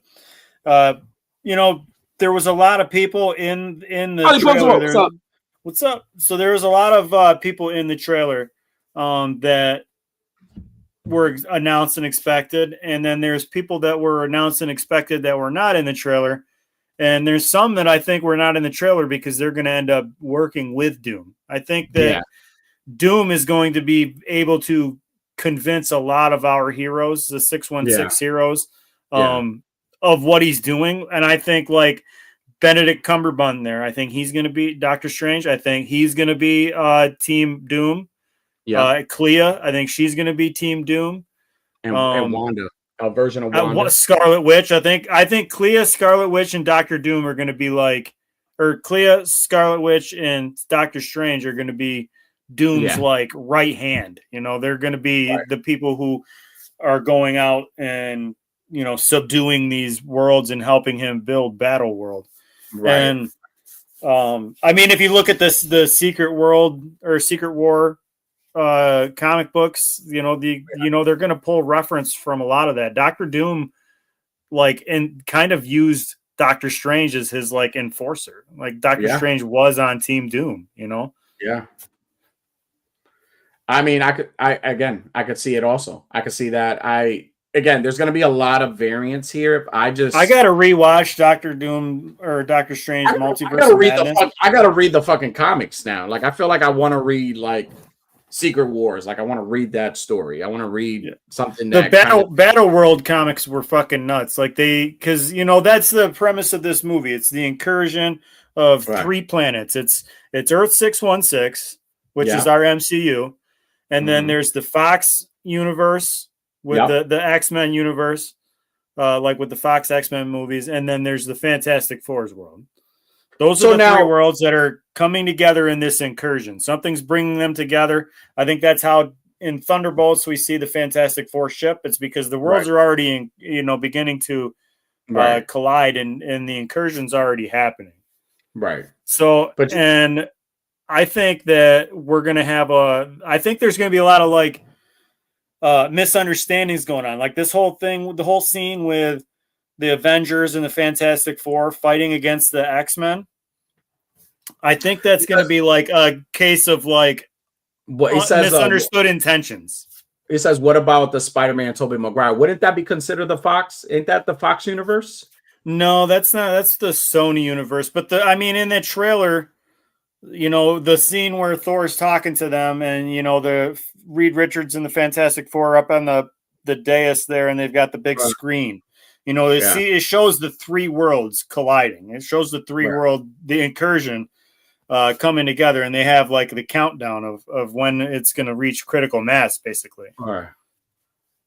I think there's going to be a lot of misunderstandings. I think, every one of these superhero movies, there's like a MacGuffin or a thing, an object or a person that they've got to obtain or acquire in order to stand a chance against the fucking bad guys, right? And I'm thinking each planet is going to have a thing or a person that they have to try to get and bring together. And it would make sense that, with the with the Fox universe, they're fighting in the if they're fighting in the X Mansion, and the X-Men are like defending their home turf. And like, so it makes you think, what did the Fantastic Four and the Avengers go there for? Why are they there? Not just to help because of the incursion. They're there for a purpose. They're at the X Mansion for a reason, for something or somebody. So what are they there for? I'm assuming they're probably there for Cerebro or Professor X in tandem. They need Professor X and Cerebro probably. Right. Because that's probably Professor X is probably the most powerful in that universe. Right. In the Fox universe, and Cerebro is like obviously, something that we can't even fathom, like the power of what Cerebro can do.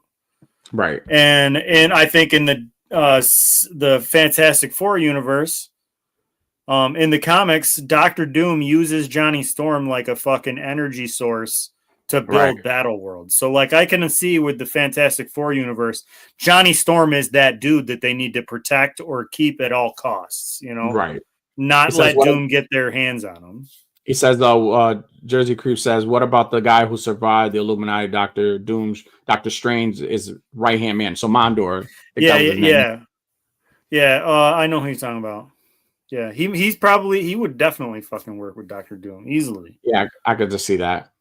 But I feel like in some way, and I may not be in this movie, but I feel in some way they're gonna have to incorporate, or something's gonna happen where they're gonna end up bringing back Galactus in one way, because Galactus is not dead. Like something's gonna happen with Galactus. They're gonna have to have Galactus somewhere in the mix in one of these movies. I feel like his presence is still lingering. Like that wasn't a defeat. That was more of like there was a fucking reason that Galactus was after the Fantastic Four's world as well. It is gonna be a 2-part movie, huh? Yeah, I said there's something about the Fantastic Four's world that drew Galactus. There was a reason Galactus was there. It wasn't just fucking rolled the dice and found it. The Silver Surfer came, found the planet and said this one will do, but like there was something there that attracted the attention of Galactus anyway. Now here's the other thing too, is there's nothing that says, to me, I've not seen anything definitively that says Dr. Doom, the Dr. Doom that we're getting, comes from the Fantastic Four universe, or the Fantastic Four. There's nothing that leads us to suspect that. He's in the stinger at the end. Or somebody's there, and I don't think that was Doom at the end of Fantastic Four. I think that was one of his witches. One of the Doom witches. Probably was Wanda. She's got a fucking thing for children. She does.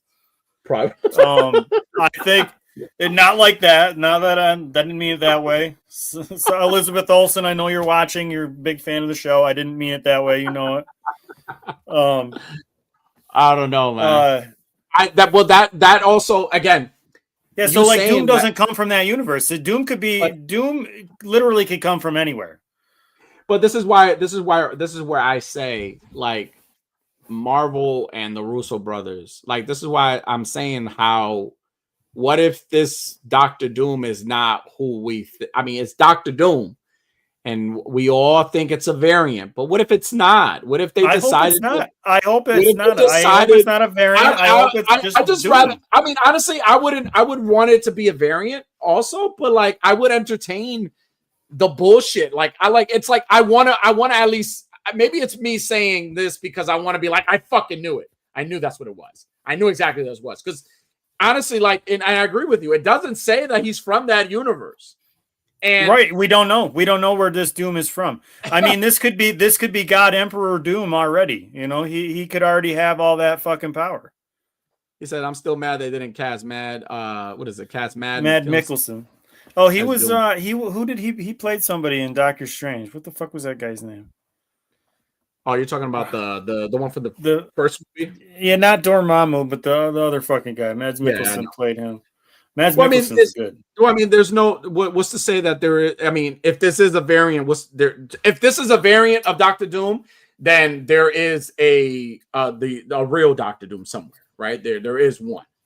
But this is what I'm saying too. It's like, why would you, if you're gonna make Tony Stark Doctor Doom in this movie, right? If you're gonna make Tony Stark into Doctor Doom in this movie, I hope they don't. I really hope that they don't even. I'm saying if you're not Tony Stark, if you're gonna make Robert, I'm sorry, I meant to say if you're gonna make Robert Downey Jr. into Doctor Doom in this movie, right? And you're not giving us, I mean, okay, we think it's a variant. But it's like you haven't really. That's why I'm saying Marvel out of all the movies they have made, they have done the best at covering up everything about this movie. There were several parts in the trailer where you could tell they edited somebody out of a scene.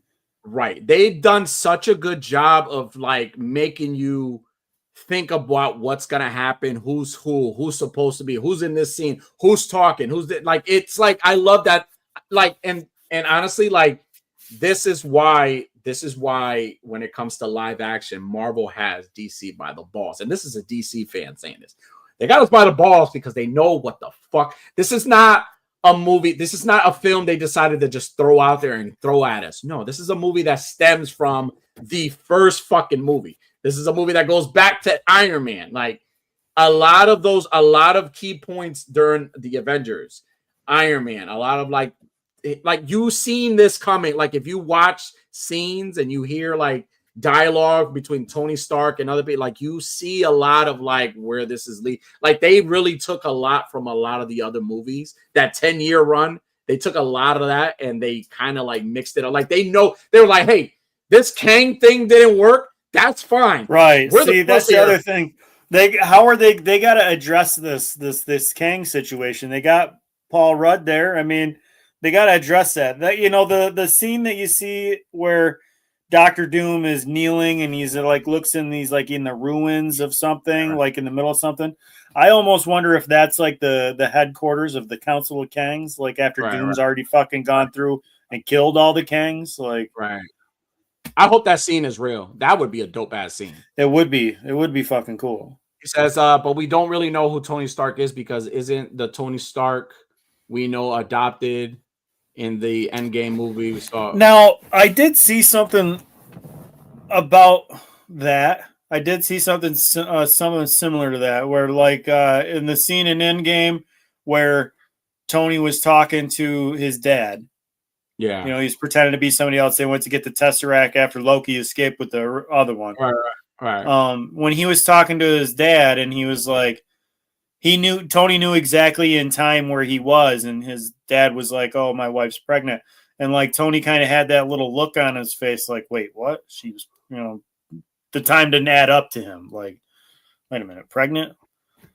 So like I have heard like the theories where I don't know that if any of that's been confirmed, but I have heard the theories where it's like maybe the Stark's kid actually died and they did adopt somebody and named him Tony, or that child was raised into Tony and he's not the Tony that we know. Right, and like he could have been adopted from a third world country called Latveria that is and he's still Civil Tony. War. Like he's still right. His name is Victor. They don't call him Tony, but technically it's the same. It's just a guy. It's the same person with a different name. Right. Now, see, here's the thing. Like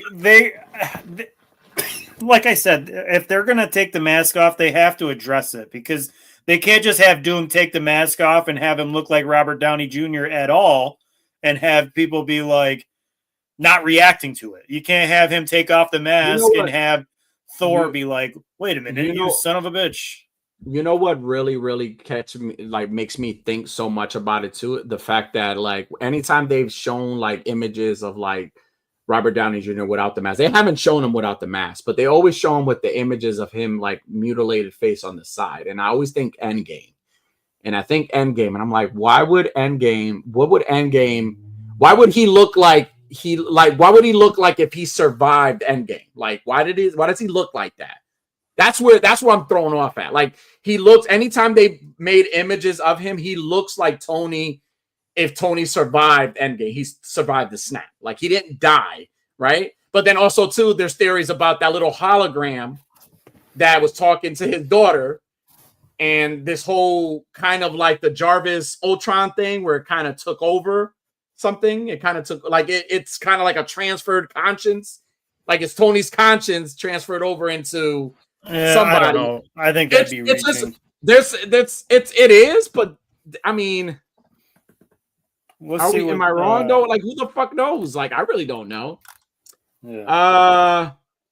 Angie 23 says, hello. Are you both excited for the Spider-Man Brand New Day movie? Absolutely. Yes, thank you for joining us too. Yes, so I believe that. I think that movie happening after Doomsday is what I understand. I know it comes out before, but doesn't it take place after? I don't know. That's news to me. I thought somebody had said, or I'd read somewhere that it was before. I have a Star Wars question for you. After. This is a yeah. Oh yeah. Hell yeah. Give me a Star Wars question. Hey, what's up, Brad? Hey, what's going on, dude? He says, "Is that really Steve Rogers? Hail Hydra?" Nope, it's not. That's what I was saying, because I think that's Hydra Cap, because the Hydra Cap had a fucking hammer too. So, question about Star Wars: do you both think Keanu Reeves would play a great Darth? Well, you got this right. Darth, do you think Keanu Reeves would play a great Darth Revan? And if you've watched Maul, Shadowlord, do you think the pink Twi'lek Devin will become Darth Talon? The second part of that question, yes, I do think Devin is going to become Darth Talon. It's going to be Maul's apprentice, whether they call her Darth Talon or not. I think that is who that character is going to be. It's going to be Maul's apprentice. If they do to make her Darth Talon, I hope that they don't slut her up too much like they did in the games, like with it's very provocative. I hope that they have her be a warrior. Most warriors aren't going to be half naked. So and as far as Keanu Reeves playing Darth Revan, I think that would be very good. Jersey Creep says, what do you guys think of Robert Downey Jr.'s accent in the beginning? We talked about it. We loved it. I love that he's making it its own thing. I love that. And then it's so like chilling to hear him speak, because again, if you keep the mask on and you let him do that, it kind of separates. Like we know it's Robert Downey Jr. To us, if you take off the mask, in our minds, we're gonna be like, oh, that's Tony Stark. That's a variant. No, but like if you keep the mask on and you let him speak that way, we're seeing Doom. We're not. Yeah, I was hearing hints of like Austrian and a little bit of like Eastern European. Right. I'm happy that it was an original thing. It says both Spider-Man and Ghostbusters are in New York City. What if the Ghostbusters meet Spider-Man? I mean, it's interesting. Crazier things have happened. I would be down to read that. There was a bear who climbed an electric pole. Anything can happen. Anything can happen. Anything can happen. He says, I heard the same thing, Kevin. It says 2021, that's probably Loki in disguise that can wield the hammer. He says, her Jersey Creep says, I heard he did try out for Robert Downey Jr. for the original Fantastic Four movie as Dr. Doom, but didn't get the role. Okay. I didn't hear about that. I wouldn't be surprised. Yeah, that was a bear. That was a bear. No, the bear was not all right. It was. Now, is the bear a variant? That's the question. Is the bear a variant, or is it like is it from this world? I don't think it's from this world. I mean, hopefully it's not from a. Hopefully that bear isn't from a world where like electricity makes it more powerful, because it was already powerful enough to climb a fucking pole. I don't want it more powerful. I mean, maybe he saw the couple climb. He's like, I could do that easy. I can do that. I'm going to get up here looking for a little smackerel of honey and propose to my lady. But that's why the lady wasn't down at the bottom of the pole. She was run off to go find some help because he's a fucking asshole. You're not going to believe it. Barry's up in the fucking power line again. I tried to tell him to get down. He won't do it. Shane Bros says, I'm still not sold on Robert Downey Jr. playing Dr. Doom unless it connects Starks to Doom somehow. I would rather didn't connect Stark to Doom. I am going to let you know that by the time you're done watching this movie, you are going to believe you are going to be sold on Robert Downey Jr. playing Doctor Doom. I already see it. I was sold, and all he had to do was say a couple lines. That's all he right, had to like a say. few. All you had to say was a few, and like that scene alone. He had to say deter funny, and I was like, right. sold. I'm sold. I'm sold. Yeah, like I'm pretty sold. It says bears can climb it. Was stupid for climbing electric. Yeah, I mean, yeah, well. What was the couple in New York? Tried to call for help. They tried to call for help, and they were like, "If we get it down, we're gonna have to shoot it to get it down." You know what's crazy? Like that couple climbed the. This is America. We help people with violence. Well, the couple climbed and got arrested. They proposed and got arrested. The bear. Yeah. It's kind of like sad that the bear was like not even like help. Yeah, like they were like, "What do you want us to do? Shoot it? No, we want you to save it." He says, "Well, was the couple all right? At least, yeah, they were. They got arrested. They proposed. I mean, he proposed to her. I mean, yeah, he did make a lot of us, a lot of men who are currently trying to find the rest of us look bad. Yeah, like if you're not already married, you're gonna have a hell of a time trying to propose to somebody." Real. Chamber says has nothing to do with his acting. He's the biggest star in Iron Man. Yeah, I know. It's well, he said it. He said it at the reveal. Same new mask, same task. I think the Marvel franchise, the MCU, was faltering and failing quite badly, and it had a really big problem to address over the whole Kang thing with Jonathan Majors. I think this was absolutely a panic play Marvel made. I almost said WWE for some reason. It was a panic play that I almost just did it again. Jesus. It was a panic play for Marvel to cast somebody like that, but I think it's going to work out better than a lot of people are expecting. Right. I agree. I'm excited. I'm telling you, the movie. It's the movie that I'm the most. It's the most hype, and the movie that I'm looking forward to the most when it comes out. Like I cannot wait to watch it. I want to watch it like opening night. Like it's not opening night. Over 3 hours. Yeah, and I'm okay. I will bring a urinal from work. Like, I won't eat or drink for a solid fucking day before. It says I saw this one video where a bear was trapped in a big thing of tar. People had to get it out. I mean, bears. Tar's pretty sticky. I kind of want to find that bear, that video now. It says, did you both see the Clayface? Loved it. We think it looks really, really good. Very, very horror based. And looking forward to hopefully they do more solo Batman villain films. Jersey Crew said, are you gonna watch Dune 3 opening night or Doomsday? Come on. Dune, listen, I'm not gonna watch either of them opening night. I won't be able to watch either of them opening night. But if I had to choose, I would obviously choose Doomsday. I would never. Well, I've seen like 20 minutes of the first Dune movie. I've seen number 2. Listen, unless we're getting unless James Cameron is making another Avatar movie to come out, because I kind of see like Avatar being the movie that kind of like that scene in the fucking Avengers trailer where they're facing off with the Atlanteans. The first time I watched it, I was like, what the fuck are the Avatar people doing here? No, there's like, you would have to be like, I would hate to be a filmmaker making a movie at the same time when fucking like the same time that like, unless listen, a lot's writing on Marvel right now, a lot's writing on the Russo brothers right now. Imagine this hype, and then you watch the movie and it's not what it is. It's not, because we've gotten that before, where we've gotten so hyped for a movie and we got so excited for it, and then we watch it and it's dog shit. It is complete dog shit. But I have faith in the Russo brothers. I feel like I've loved all the Avenger movies. All the Avenger movies have been great, and this movie, it gives you those Infinity War Endgame feels. Like it gives you those feels. This is a movie that takes place after Endgame, so. Here's my my biggest theory here. I think that scene where Thor is doing, I think that entire speech that Thor gives is pretty close to the end of the movie. And I think when he's giving it to him and everybody in that room, when he's talking to everybody in that room, this is after everybody's already fought, because he says if you don't put besides your fucking petty squabbles, we're all going to die.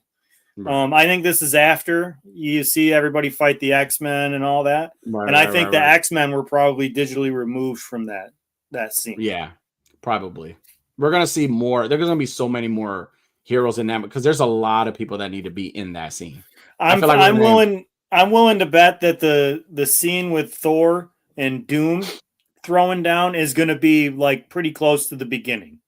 We're going to see Doom fucking wipe the floor with Thor, and Thor's going to just barely escape to try to gather help, and he's going to interact. That's when he's going to start interacting with all these teams and being like, "Listen, I fought with bad motherfuckers, and they all died." and you guys aren't you aren't even half as tough as these bad motherfuckers that died. Not at all. So we got a lot of fucking work to do. We got our work cut out for us. We are going to need to put the bullshit to the side. You know, Shang-Chi and Gambit, you had a really cool fight scene and all, but we're going to need you to work together. Gambit, do you think you could take one of those Shang-Chi rings and energize that and throw it right at Doom's dick? Do you think you could do that? Says Danny, you don't think Avatar is the same movie just with different elements? Wasn't Earth then water, now fire? What's next? Air, wind? Probably. Yeah, I agree. You're probably right. So the Brand New Day looks good, looks amazing. I can't wait to watch that too. Avatar is just one movie being repeated multiple times. Yeah. I've never seen a single Avatar movie. And they're great. Avatar is great. All of them are great. I think it shows. I mean, there's a reason why it holds up. Like again, that's the movie that kind of like Marvel's Endgame had to like be re-released in theaters to beat those numbers because Avatar. There's something about Avatar. It has a following. It has a fan base, and people love it. So I'm not gonna knock Avatar. Avatar is good. It's just when geeks get together. Anything is possible. Chewy, what's up, Chewy? What's up, Chewy? We were just talking about you. Your fucking fight scene with Gambit looks fucking amazing, man. That sounds so wrong in so many ways. No chewing and Simu is it Simu Liu? Is that the guy? Is that the guy's last name? They look alike in the face, not in the build. Chewie is much more physically impressive than Shang-Chi is. But in the face, they look pretty close to identical. God. They're both incredibly good-looking guys, is what I'm trying to say. That scene is going to kick so much ass. It is. That fight scene. Now, here's one thing, too, I want to ask, because I've watched the Deadpool and Wolverine movie, and I thought Gambit died. Well, not died, but got left on the planet that was getting eaten up by the Void. So how does he end up back? I have no idea. Who knows? I feel like and Deadpool is another character. Maybe Deadpool is one of those characters that needs to be in this movie. It's going to show up in this movie. That's going to be the hype moment for everybody. Like you think like Steve Rogers, the original Steve Rogers showing up is going to be a great moment. The original, Spider-Man, all these people are going to be great. But the minute Wolverine and Deadpool show up in the scene, forget it. That's when the crowd is going to go crazy. This is when it's going to full circle right there. That's when it's going to get really. Tobey Maguire's Spider-Man joining the group. Now, do you think that you're going to see those guys more in Secret Wars? It would make more sense to see. Now you will. Hugh Jackman and Tobey Maguire as some of the core team. Right. In Secret Wars, I think seeing those two would be you're definitely really good for Secret Wars. Secret and the Gambit went through one of the portals Doctor Strange makes. Really? I don't Probably. remember that. Probably. Was he saying, or are you saying that is a secret ending, or was that from the Wolverine? Well, they're saying that maybe that's one of the endings. It says Marvel only kills uncles and girlfriends. Apparently, heroes always come back. That's true. Now, speaking of Marvel killing, who do you think we're going to see any heroes for the last time? Like the last time they stood up in a Marvel movie? Who do you think it's going to be? In this film? Is there anybody that's in Doomsday that you think we probably after this will not see them again? Like that's going to be their ultimate end? I feel I may be wrong, and I hope I'm wrong, but I feel like this is Chris Hemsworth's last The last ride for Thor. It is. I kind of think that too. I feel like I don't like thinking that, but I think that I don't either. I feel like he's been consistent of doing the movies and stuff. Because I like, if you think about it, who else? Like, I mean, Anthony Mackie, maybe. I don't know. His Captain America, maybe maybe in for him. War Machine is in it. He might be done. Well, I thought War Machine was. I thought he was like a Skrull. Probably Stan Lee, right? He said Patrick Stewart retiring after this movie from making movies. I could see. I mean, I think Ian McKellen said the same thing too. I think he said he was done. I think they are. I think they're dying in this movie. They got to introduce a new, younger, X-Men. They got to introduce. These guys are like 90 years old. And you know what? It's not going to hurt. It's not going to hurt for them to die because I've seen them die already. So it's not anything surprising. Like, I've seen you die already in a movie. So it's like I'm not. Like, it had the emotional damage of seeing Loki die again. That I don't want. That's something I'm going to be super bothered by. Loki dying. That's going to hurt because especially now that he's become like kind of like the keeper of the timeline. Right. So that's the other thing too. Is I thought he kind of had to sit there and hold that shit together, but then he shows up at presumably Steve Rogers' house. Well, I mean, everything is in shambles now, so it might be something that happened before that became a shambles. Do you think Doom shows up to Loki and kicks his ass before? Probably shows up and fucks him up, and that's like where he visits Captain America. He's like, "Hey, so bad news, good news, congratulations." Loki's probably like, "Hey, so congratulations on the child, it's something to become a father. Hey, by the way, you really fucked time up here, with all of this shit that you did. I don't think. I will say my theory is that if he does show up where Loki is, he's not. There's no way that he's the one kind of controlling things to stop. Because him by himself, I don't think. Maybe he has to have someone or something that allows him to kind of put everything. It's for Loki to actually have to leave there. It has to be something. It has to be someone. And I'm trying to think like who can possibly be that person. I think Scarlet Witch is going to be a big time player on Team Doom because I mean she's the last person to be seen with the Darkhold, and that's powerful fucking voodoo right there. Doom is all about collecting all the fucking voodoo that he can. Do you think they're gonna do the King Thanos scene where Doom kills him? You think they'll do it? I think it would be awesome if they did. I doubt they would be able to get Brolin back just for him to die again. Isn't Elizabeth Olsen pregnant now? Yeah. We're expecting. Congratulations. Due date is January for us. Yeah, we're excited. Don't you fucking wish.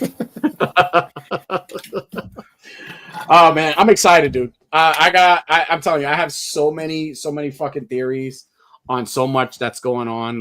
But I'm excited, dude. I'm I'm happy they dropped the trailer the way they did when they did. Because I knew the minute they would drop it, it would crash. Like the internet would crash, it would sell. It's like if you underestimated Marvel, you're highly mistaken. As a DC fan, I would never underestimate Marvel, especially with their live action movies. What they did with those 10 years has been beautiful. That's a masterpiece. This is no different. This is literally here. This movie has to do. If this movie does badly and tanks, that's it. MCU is done. Right. No. But after seeing this trailer, ain't no fucking way this shit's done. There ain't no way it's done. No, absolutely not. Like after this trailer, no. So there's no way this movie is going to be not good. He says, did you guys hear on the last Hoodcast episode Fallen and Charlie Chisel called you guys out at the Hoodmania?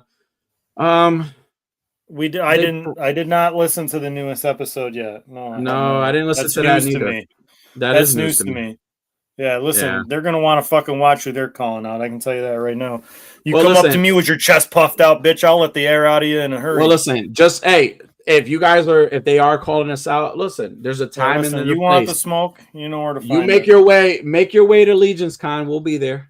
We'll be there at Legion's Con, so you make your way there. I'll have my man No Chewing choke slam you right through a fucking display table. Make your way to Legion's Con. And yeah, you'll see. Is Affleck or Patterson in the bet in this one? What do you mean? Oh, the bat is. Oh, in which one? The Avengers movie? No, it's gonna be Hugh Jackman as Dark Claw. Yeah, right. That's exactly what it is. Oh man. Well, I think it's gonna be good. And did you notice Thor going for the fucking head? Yeah, he goes for the head on Doomsday, and the motherfucker stops it with this. He's like, shh, bitch, get out of here. Again, bitch. I feel like he's in like Mother Russia. Okay, so here's my thing, and again, I'm not big on like the story. I know the characters. I don't know too much of the lore of the characters, but is Doom that powerful? Even over Thanos using the gauntlet, having the gauntlet, like he was able to hit Thanos with the gauntlet. Like, is that powerful? When he becomes like God King Doom, yes, he is that dude. Nobody. But he's not God King. But he's not God King Doom. How do you know? How do you know? I mean, he's not though. He's not in that scene. I really feel. Have you seen this movie yet? This is why we're giving theories, you dick. This is why we're giving theories. My theory is that he could be. Why couldn't he be? No, man. If he's going to show up and just be all powerful enough. I don't think. To stop Thor's main fucking attack. The attack that killed Thanos. And Doom can just shrug it off. I think that Doom is that guy. I think that, and Thor gets his ass whooped pretty convincingly by Doom, and that's why he's like, listen, guys, we're screwed, all right? I feel like there's somebody pulling the strings for him to be that. I mean, he'll become that. No. But I feel like there's somebody there. There's somebody there. Hey, listen. Your DC is showing. You don't know what you're talking about. Doom is that guy. I mean, that's my theory. That's a theory. That is an innocent theory, and I feel like there's somebody pulling strings. Somebody's there. He's going to eventually become something stronger, but I feel like there's somebody there. Somebody did something for him to be able to do a lot of things, because there's no way. There's no there's no fucking way. There's got to be something. Epstein, right? There you go. Epstein's pulling the strings. There you go. Oh my goodness. No shit. We just got banned. Right. Jesus, right. Well, my theory is that this is going to be a fucking incredible movie, and yes. I can't wait to see it. That's my last theory. I don't think that's a theory. I think that's a fact. This movie is going to easily $2 billion easy. Yeah. It's gonna be what the fucking pre-sale on tickets is already ridiculous. It's already like if they don't make money, they've already made money. They don't need anything. Like we've already won. There's no way like this movie is not $1 billion easy within a week or two. Yeah, I think this is Spider-Man. Spider-Man is another $1 billion movie. It's gonna be another $1 billion movie. Spider-Man. I think putting this trailer out right before Spider-Man comes out, I think that was a good smart play. That's gonna drive up the sales for the Spider-Man movie too. Right, absolutely. And my theory on Spider-Man Brand New Day is like we're gonna get. I feel it, and I hope I'm right. We're gonna finally get a teaser for Miles Morales in the live action. We're gonna get Miles because I can see Tom Holland not playing Spider-Man for too long, and we're gonna have to switch it over and give it to somebody else. So we need a Miles Morales live action Spider-Man. So I feel like it's right there. It's on the horizon. It's gonna happen. I hope this movie kind of gives us that teaser a little bit.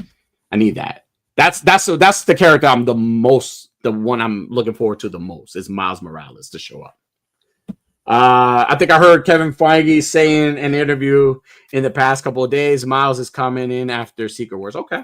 Yeah. Well, like I said, I wouldn't be surprised if. So in the Secret Wars, like the Battle World comic books, after the incursion and Doom builds Battle World, it's revealed that Reed Richards had created like this raft thing, basically, to keep a bunch of heroes in to survive. To try to come back out, and Miles Morales and Captain Marvel was one of them, or two of them. So yeah, but I wouldn't be surprised if they have that. And like that could be a smart way to introduce Miles. Like he's just, you know, we don't need any backstory. Here he is. He's been on this raft, this life raft, basically. And they also kind of like gave us like in the Across the Spider, like the second movie, like they showed the Prowler from the live action in the movie. So it kind of like, I don't know, man. There's so much they could do. They got a lot to work with, and I can see how easy a lot of like creative juices flow. And if you're smart and you're doing it right, it's easy $2 billion. Mm-hmm. It could be the first $3 billion movie. Who knows? They do $3 billion. Avatar needs to give us red aliens. Give us purple aliens. Figure it out, because there's no way in hell you're gonna touch a Marvel movie that if it hits $3 billion. Nothing will. I could see this just breaking all the fucking records. Yeah, it will. It would definitely will. There's no way this movie doesn't do well. And if it doesn't do well, it would be the biggest disappointment of the year if it does not do well. And I heavily doubt it won't, because it's already doing well now. And it hasn't even come out yet. So yeah, this is Marvel at its best. So well, there you have it, everybody. We're glad that you decided to tune in and watch this. It's a totally original thing that we just did, reviewing this movie trailer. Nobody else has done any videos or any reviews on Avengers Endgame yet. So congratulations. Anybody that you see do it now after this, they got it from us. They got the idea from us. So just remember, you heard it here first, literally. You didn't hear it anywhere else until now. Since by the time it comes out, the currency inflation might make it past $5 billion. I agree. It might go crazy. I'm looking forward to the popcorn buckets. I want to see what they're going to do. They're definitely going to do something Doom related, so I can't wait for that. Unworthy. I know we usually do the weekly fix to kind of like showcase people, and my weekly fix is we have a guest on next week. Tune in next week. We have an awesome guest next week, and our guest is going to be David LaPera. He's a horror book author and writer, and he's going to be on next week. I almost just gave you shit about not telling me about guests again, but I do remember that you did. You already did tell me about this. Because I'm the one that finds the guests. Ooh. Yeah, we have a guest. That's how this works out. I pay the bills, you find the guests. I'm happy with that. So yeah, so we got a awesome guest next week. I had the privilege of meeting him at New Jersey Horror Con. Purchased one of his books. We're gonna definitely talk about his books, his upcoming project. He has an awesome upcoming project, and just get to know him. It's awesome stuff. That's the kind of the premise of this show is to talk about everything. And when we have guests, we try to get guests that do awesome things, man, like writing or writing comics, movies. We had Rob last Thursday. Well, no, yeah, 2 Thursdays ago. Yeah, so pretty awesome stuff. I'm excited. So yeah, definitely tune in next week. So that's my weekly fix. And then for the week, you have anybody, Kevin? Yes. Tune in for my weekly fix. I want to let you guys know. Tune in to From the Dungeon podcast this Saturday. We're going to be guests with Jersey Creeps Collectibles. We'll be sharing the relevant information as far as how you can how and where you can watch and when. We're looking forward to going on and being assholes on another show. It's always fun when we get to do that. It is always fun. It's always fun to be invited on elsewhere. I feel like when we get invited on other shows, it validates our ridiculousness. Like, they get it. And, so tune in for that. That's something to look forward to. Doesn't get more ridiculous than this. Oh my God. Oh man, hey, thank you for everybody tuning in and hanging out with us. Check out Highly Posable tomorrow. You want to hear all your all the news about San Diego Comic-Con, everything dropping for San Diego. Very glad to hear that we rank right after porn. Very glad to hear that. You know what? That might be the sweetest thing anybody's ever said about this show. Right. We really appreciate that. But yeah, definitely check out Highly Posable on tomorrow. They're gonna definitely be covering up all the toy goodness from San Diego Comics. All the stuff that you are looking for your toy news, that is where you get. That is the only source that I trust toy news from. We believe them. Everything they say is true. And their opinions are serious. They're not liking everything. They tell you the good and what is it? The good and the bad of toys. They tell you they're honest. Right. They're always fucking honest.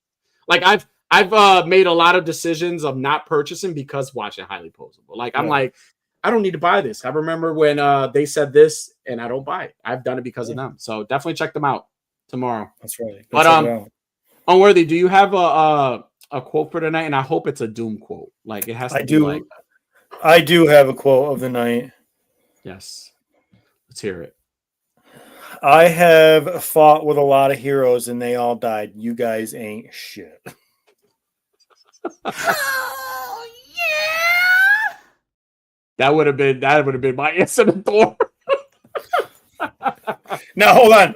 Yeah, when the portals open, we're gonna try this again. You didn't get it right the first time, all right? Well, this is how we're gonna close the show. Okay. Just picture it. The hammer coming, Thor hammer comes, and Captain America catches it, and he says, "Avengers, assemble." Oh